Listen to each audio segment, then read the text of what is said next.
यूक्रेनी फोर्स के पास अब वेपन की भारी कमी हो चुकी है। शेल्स, मिसाइल्स खत्म होने की कगार पर है और पश्चिम के टैंक्स भी तबाह हो चुके हैं, बेकार साबित हो रहे हैं। ज़ेलेंस्की के सलाहकार मिखाइल पोदोलियाक का यह बयान सामने आया है, जहां हथियारों की कमी की वजह से क्या अब यूक्रेन को घुटने पर लाने में कामयाब रहेगा रूस? यह सबसे बड़ा सवाल है।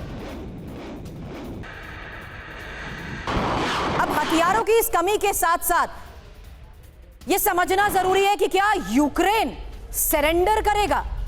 इंफॉर्मेशन पहले आपके सामने कि किस तरीके से leopard 2 tank, CV-90 armed vehicle, Bradley combat vehicles नष्ट हुए या युद्ध में बेकार हो गए।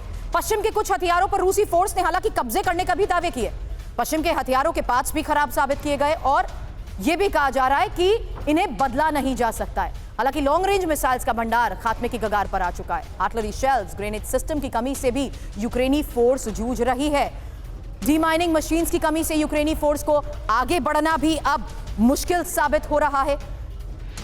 ये अगर दावे किए जा रहे हैं यूक्रेनी राष्ट्रपति के सलाहकार की तरफ से, उस पर चर्चा करने से पहले एक और बड़ी खबर, क्योंकि यूक्रेन को अब जर्मनी ने आर्म्स की डिलीवरी भी धीमी कर दी है। अब तक सिर्फ 10% लेपर्ड 1 टैंक्स की डिलीवरी की बात कही जा रही है और जर्मनी ने अब तक नहीं भेजे हैं IRIS-T डिफेंस सिस्टम। हालांकि आर्म्ड व्हीकल्स की खेप भी अब यूक्रेन नहीं पहुंची है। खबर यह सामने आई जर्मनी के अखबार द वेल्ट के जरिए।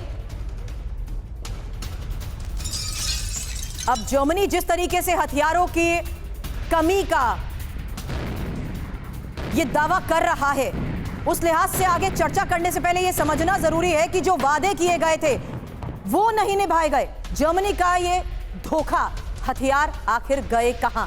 ये एक बड़ा सवाल है, क्योंकि जर्मनी और यूक्रेन के बीच $3 बिलियन की सैन्य डील की रिपोर्ट सामने आई थी और उस डील के मुताबिक अब तक 110 में से सिर्फ 10 लेपर्ड 1 टैंक जर्मनी से ही यूक्रेन पहुंच पाए हैं।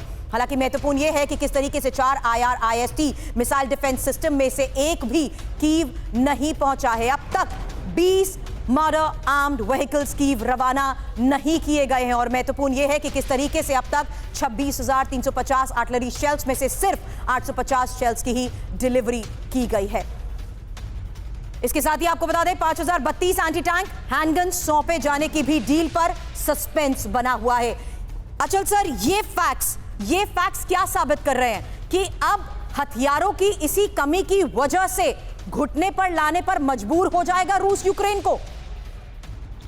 देखिए, अभी तक जहां तक अमेरिका और उसके यूरोपियन अलाइज और पार्टनर का सवाल है, तो उन्होंने बहुत हार्ड लाइन ले रखी है। वो अभी मुझे नहीं लगता कि सरेंडर की दिशा में सोच रहे हैं। ओके।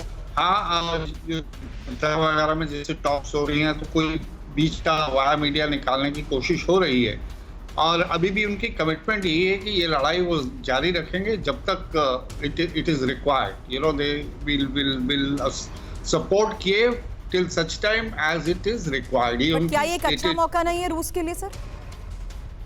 जी, क्या ये एक अच्छा मौका नहीं है रूस के लिए ऐसी सिचुएशन? रूस के लिए तो जाहिर है दुश्मन की कमजोरी सबसे बड़ा मौका होता है अगर इस समय किसी भी वजह से, और वजह कई हो सकती है। शायद उनकी प्रोडक्शन कैपेसिटी जो है डिमांड को मैच नहीं कर रही है। ये भी हो सकता है कि कुछ उन्हें अपनी डिफेंस को भी ध्यान में रख के अपनी सप्लाईज पे हाथ रोकना है। वजह कुछ भी हो सकती है। हमारे डिफेंस एक्सपर्ट शायद इस पे ज्यादा लाइट डालेंगे। डेफिनेटली अगर आपके दुश्मन किसी भी कमजोर दौर से गुजर रहा है तो वो आपके लिए बेस्ट मौका है कि आप उसके ऊपर पूरी तरह से ऑफेंसिव करें। और अभी तक ऐसा कोई इंडिकेशन नहीं मिला कि रशिया के पास एम्युनिशन की कमी हुई।